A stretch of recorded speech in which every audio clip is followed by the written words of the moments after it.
Thank you very much, please. It should go without saying that wall and floor paintings are an integral part of architecture and thus produce a specific kind of social space in interplay with those people making and consuming them.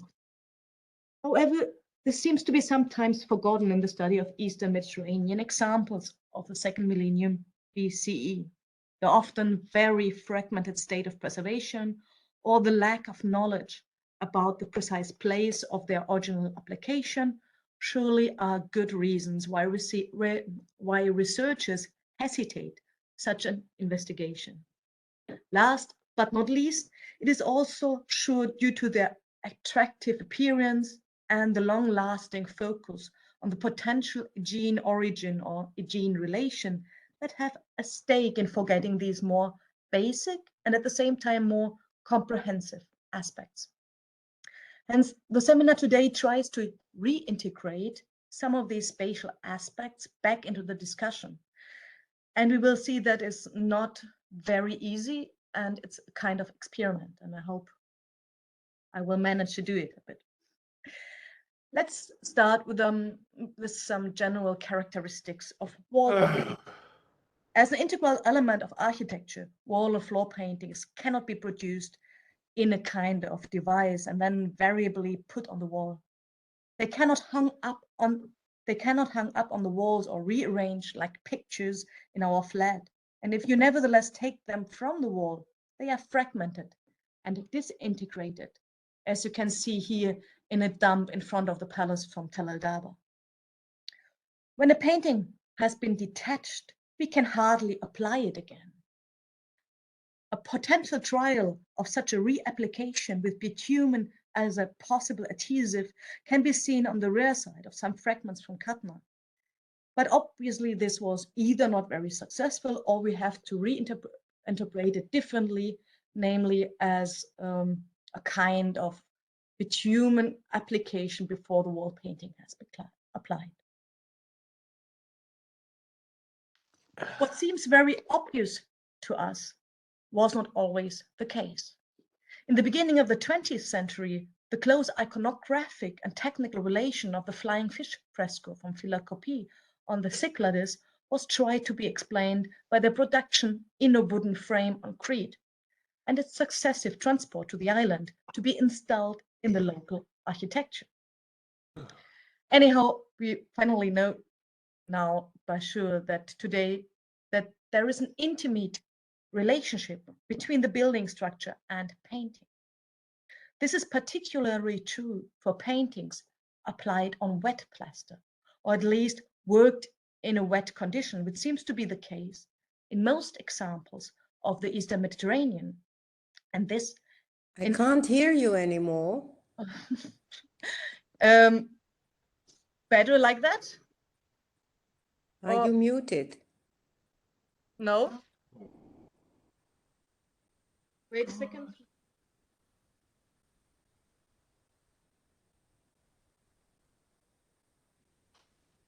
Can you? Is it possible to hear me now? Elisa?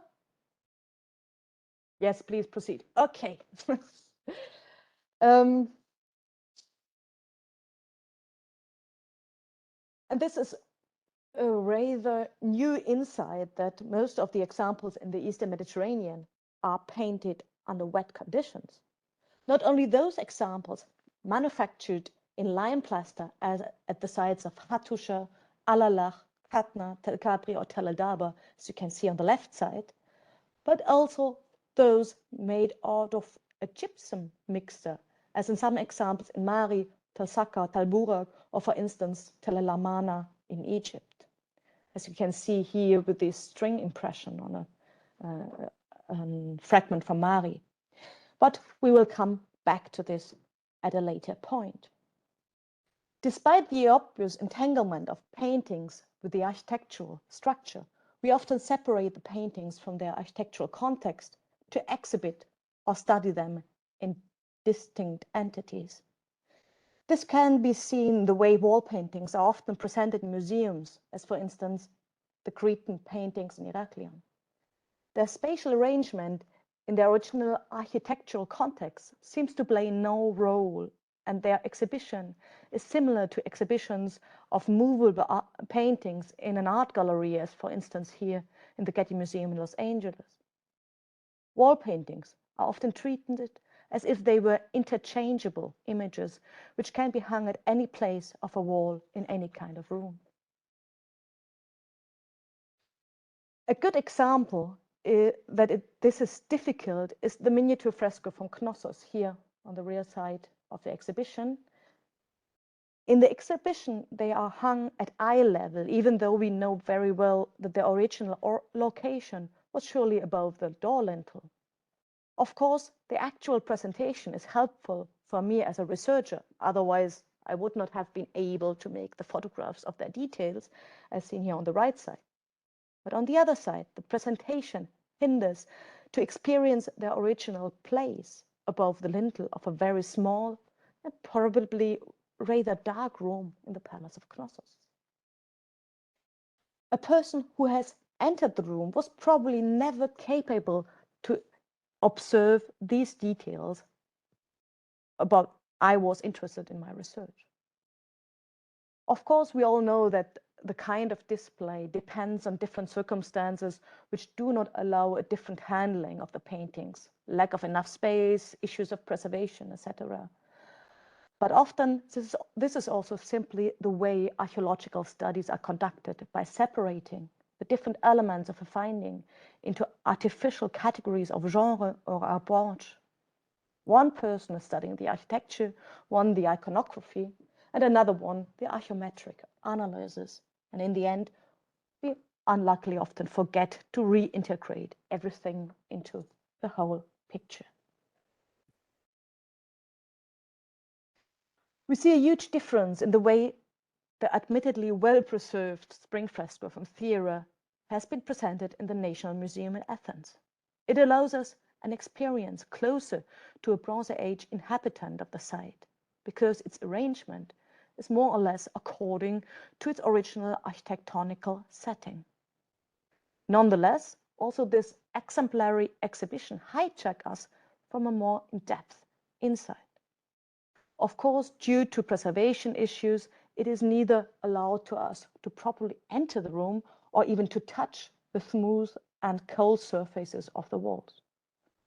Hence, it is not possible for us to truly experience its enveloping character as Livia Morgan has described it, perhaps evoking the sound of the swallows associated with memories in a spring situation.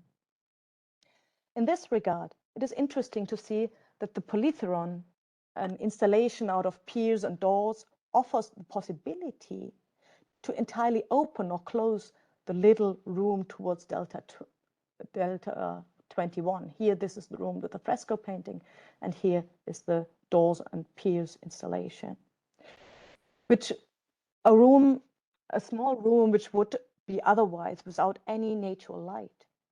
It surely depends on the occasion and people when the doors are open or closed. Additionally, another polytheron or door and pier installation here in the east of the enfilade indicates further possibilities to restrict or permit access of people and light. A similar potential experience affords a seascape floor in a post-palatial shrine at Ayadriada. To paint seascapes on the floor of rooms seems to be a tradition which probably originates in the Neopalatial period. The fragments of an octopus, dolphins, and fishes are today housed in a showcase on the floor at the exhibition of the Heraklion Museum, marked in red here. Hence, the exhibition allows you the right perspective on the painting from above, and hence similar to the original find spot in the shrine. But of comprehensible reasons, it is not allowed to step on, or better, into the seascape, as it would have been the case for those people who were allowed to enter the space here in the shrine in Ayadriada. If we assume that images were not simply representations, such a painted floor would not have restricted the architectural space of the shrine, but opened the floor towards an underwater scenario. The person entering the shrine paces through the water towards a bench where the votives could be placed on the opposite side here.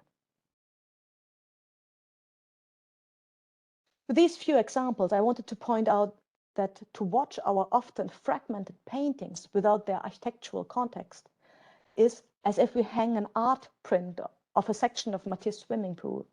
I think you can see my association with water within a frame at the walls of our flat, instead of diving into a room entirely furnished by the cut-out figures of the divers. In such a case, the crucial experience of this installation remains detained, to be enveloped by the designed walls and thus to swim ourselves in the pool. The installation and the architecture are producing the architectural space with myself as visitor, whose perception and interaction is shaped by my former experiences, habits, and thus social background.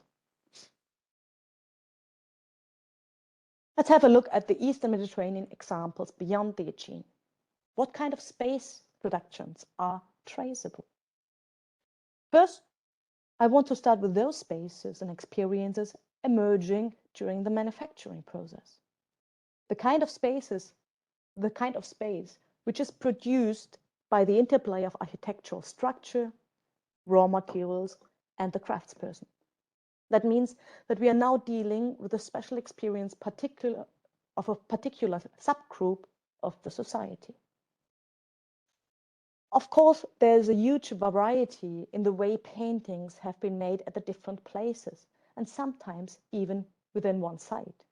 Nonetheless, there are similar problems which have to be solved, and these solutions result in a particular way of space production. As I have already said above, for most of the paintings in the Eastern Mediterranean, it was somehow crucial to work on a wet surface. This is particularly surprising for examples, for instance in Mari. As a gypsum mixer, they have been traditionally categorized as secco paintings, and thus as a technique which needs no moist, malleable surfaces. However, obviously, strict categorization and black and white thinking does not help very much further in the study of these wall paintings, which has been exemplarily shown by Beatrice Müller.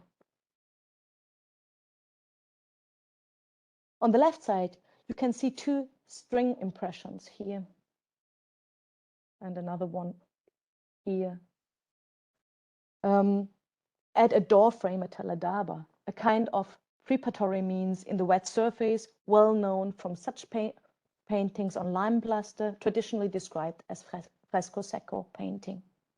On the right side, the more puzzling example from Mari, where we can clearly observe a linear impression, probably of a string, at the lower frame of the spiral frieze.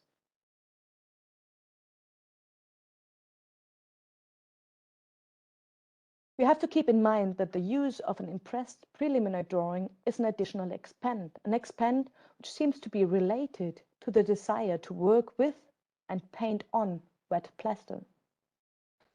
Also, in a rather recent study by Francis Weatherhead, a similar desire for wet plaster has been identified in Tel El Amarna, where textiles were obviously spread above the paintings to keep the plaster moist during the painting process. A possible explanation for these unexpected results can be found in a study of medieval stucco paintings. Their analysis yielded that the amount of lime mixed in this gypsum plaster indeed carbonizes together with the pigments, similar to a so-called fresco painting. Hence, the colors will be additionally bound on the surface. The knowledge about such a process might be a good reason for this, at a first glance, unusual observation in Mari and Tel El Amarna. But what does that mean for our research about space production during the manufacture of wall painting? The desire for a moist plaster limits the amount of time the painting can be executed. But of course, this time span can be extended with certain tricks. The architectural structure needs to be prepared. It should be not too dry, not too wet. Additionally, the thickness of the plaster applied in layers plays an important role. The thicker the plaster, as in this example here from Kattner on the left side, the more time it needs to dry. Another possible measure is the organic temper, as seen here in the fissure on the lower microscopic image on the left, which helps to keep the humidity. Both measures foster the preservation of the moisture in the plaster and allows the craftsperson more time with a for them suitable surface.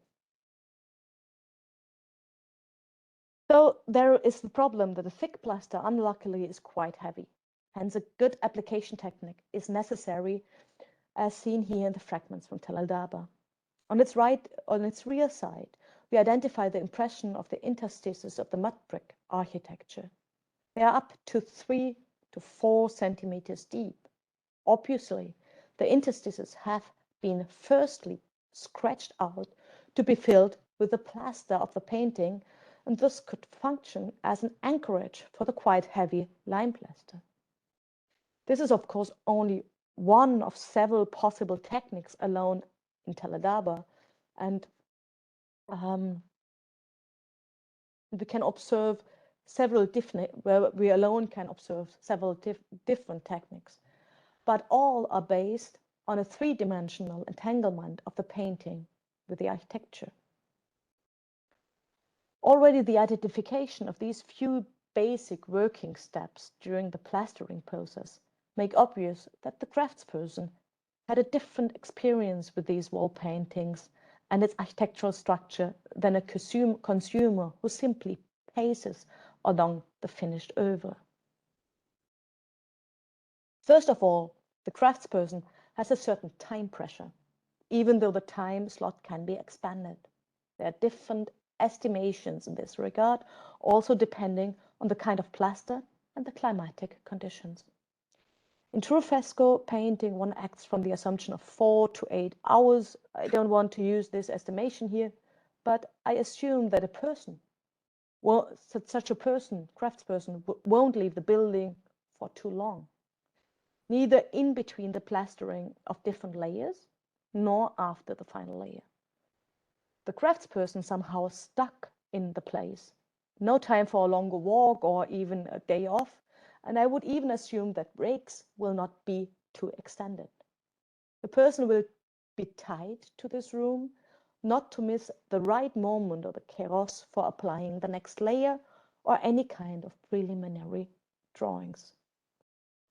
Moreover, while a later visitor of the finished room perceives first and foremost a surface, a craftsperson perceives the painting as a three-dimensional entity whose characteristics, the kind of wall, plaster thickness, temper, surface treatment, and kind of pigment are carefully concerted together with a strict temporal rhythm. The special relationship the craftsperson has to the architecture and its painting is also evident when we reconstruct the way he or she plans the painting itself. For this step, it is necessary to take on after the plastering different positions in the room, which allow you to have different perspectives. First of all, one needs to have a closer look at the plaster to check whether it has the right degree of malleability and whether it is the right moment in the drying process. This is often made by pressing a fingertip against the surface and an inspection in a close-up view. This experience has to be bodily aligned to the incorporated knowledge about the right moment to paint. Hence again, together with the spatial aspect, time and rhythm remains an important factor. The next step would be the planning of the design. For this procedure, I have to take over a position with a good overview of the walls chosen for the future oeuvre. The shape and size of the wall, a room corner or floor, installations within the room, and the arrangement of different openings like windows or doors, and the light incidents they cause have to be considered. Then, for instance, the planning of the repetitive pattern can be executed by sectioning the wet surface by the already mentioned string impression. Another possibility, especially for figures, is to use something like a synopy. A synopy is a term for a specific draft in Renaissance painting. The draft is not painted on the last layer, but on the second last layer. While it has been often said that such a procedure has not been used in Bronze Age wall painting, I think we were able to identify it on some fragments from Tel el-Daba, particularly on a large-scale animal fight from Palace F. It is not so easy to recognize here, but we have here a lion's head with a muscle here. Very evident is the eye, and right on left from the eye, there are each a paw, and the lion is obviously biting in a prey, probably a bull in this case. But what is important for us here is that at the lower part of the fragment, the last plaster layer flakes off, and the line of the typical red preliminary drawing became visible just below the intonaco. Here, a draft has been obviously used for very first adjustment of the motif to the available surface of the wall section. Subsequently, the very thin last plaster layer, the intonaco, has been applied and again covers the first trial. The craftsperson can only achieve such a first sketch by alternating between different positions in the room. On the one hand, a close-up view on the details during the sketching process. On the other hand, an overview perspective to fit the sketch into the available surface. Accordingly, the practice of the craftsperson is also influenced by the necessary change of position, a constant change between a position which enables his or her to overview the wall to a close-up view on details of the sketch.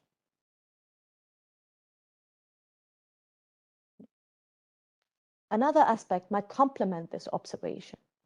Johannes Becker has reconstructed the painting process of a large-scale griffin in Tel el-Daba.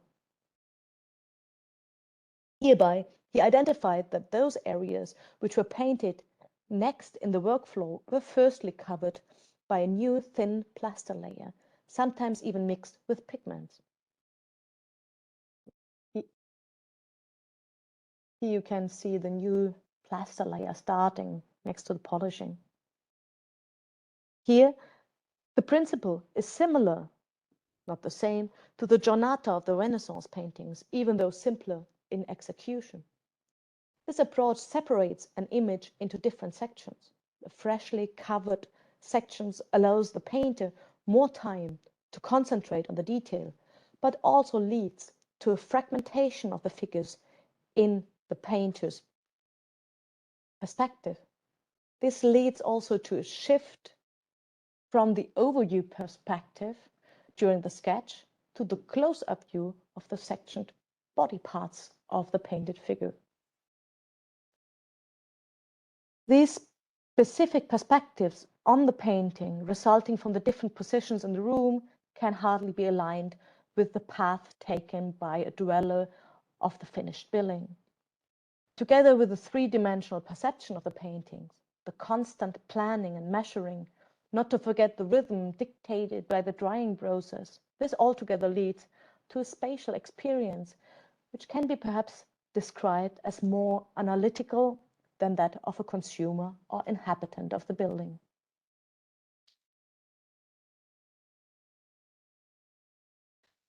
The dweller's perspective on the wall paintings of the Eastern Mediterranean is much more difficult to grasp for those find spots beyond the Aegean due to their often fragmented state. The material from Hatturschaft is extremely fragmented and can be hardly reconstructed in a way that any statement can be made about their place on a specific wall or even in a room. Only that we have a concentration of these findings in a temple, thus a ritual space. The same holds true for the wall paintings from Capri, whose major part were found in a very fragmented state below a threshold of a palatial architecture. The famous floor might be a different thing. Tel El Daba in the Nile Delta is surely the richest find spot for wall paintings in this region, and many examples I have shown today are origin from there.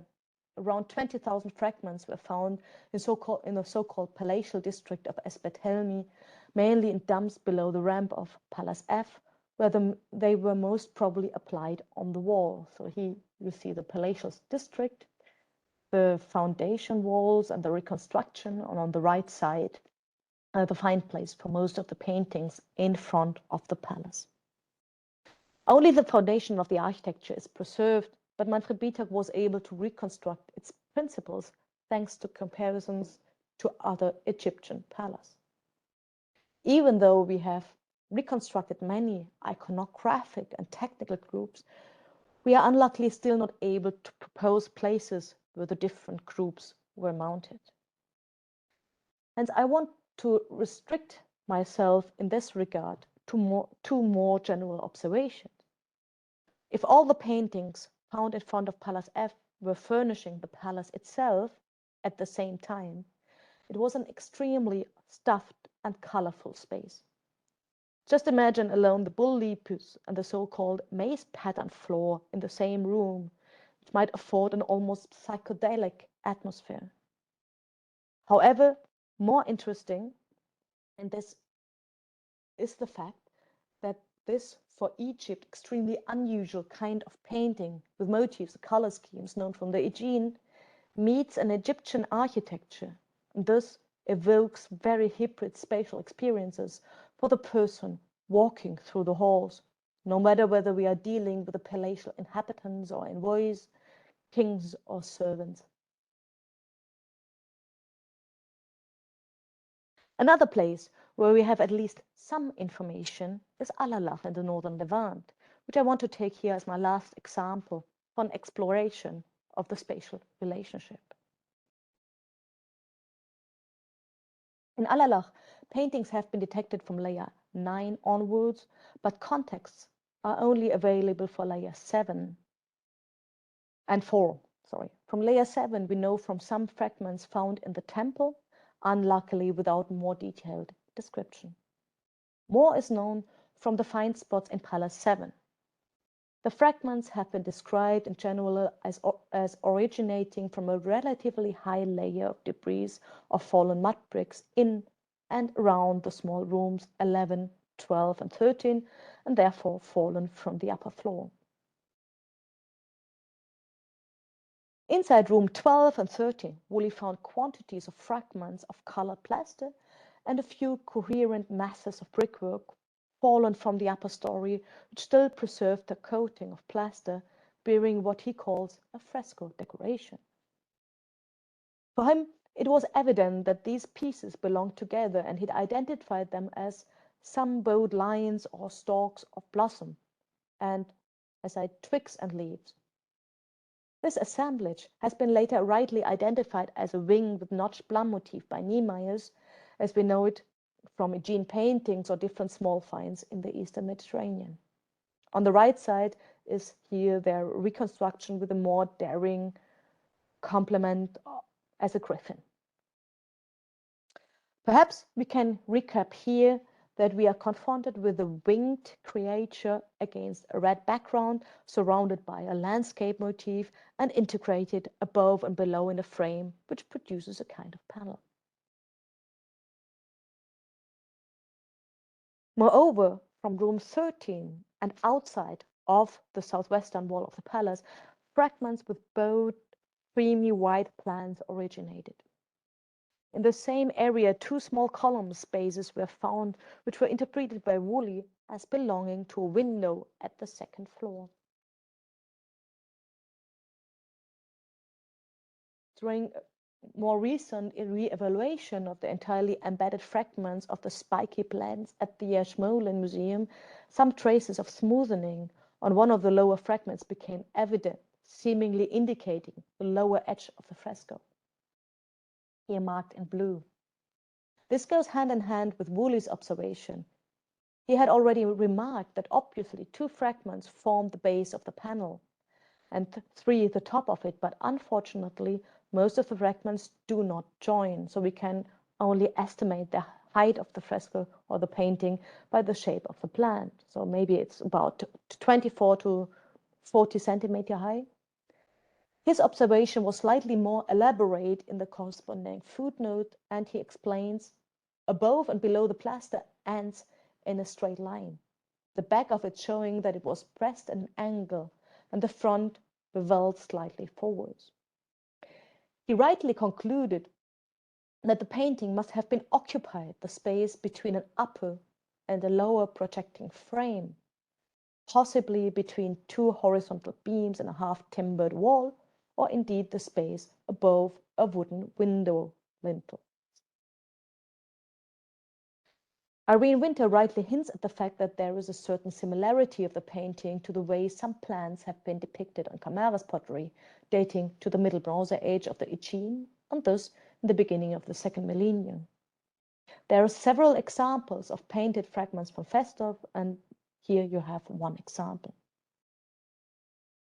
Of particular note is a fragment of this ruton, and this parallel indeed hints at a certain relation of the painting to the decoration of Camara's pottery, without saying who is influencing whom and whether their motifs perhaps emerge in an early, due to this early interplay of both material cultures.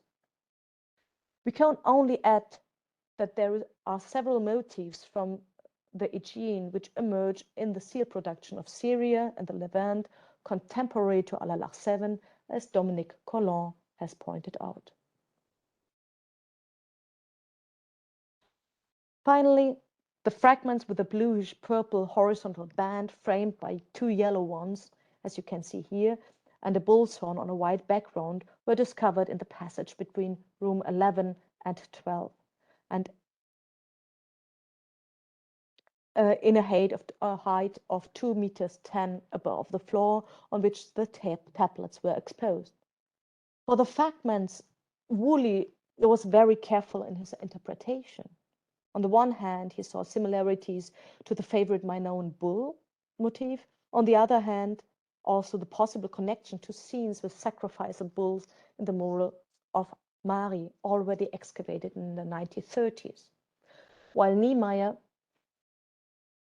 reconstructed the remains of a black outline at the edge of the fragment as a double X between its holds, which is perhaps a bit too daring. However, almost no attention has been paid to the bichrome sequence of 3 horizontal bands themselves. Such bands are very well-known features of the wall paintings of Mari, where they were usually applied at a height of about 2 meters, for example, in court 106 and rooms 43 and 46. This parallel offers us a first indication where the bands might have been applied also in Al-Alakh. In Mari, these bands are often ringing the whole room and thus display a design for a whole integrated space. How can we now imagine the space experience of a visitor of these painted rooms? Woolley acts from the assumption that the paintings were applied in a single room, divided in 2 parts by a pair of columns set between 2 wall pilasters and standing on a low threshold. I would agree that the massive walls north and south of the rooms 11, 12, and 13 here would offer a good foundation for the reconstruction of walls of a 2nd floor. The 2 in principle different types of painting on a white and on a red background would moreover speak either for 2 different rooms or a room structured in 2 different compartments, perhaps separated by columns and plaster as Woolley has proposed. The eastern room or compartment would be decorated with the bands and the horn, the western with the creature and plants. So let us start from the beginning.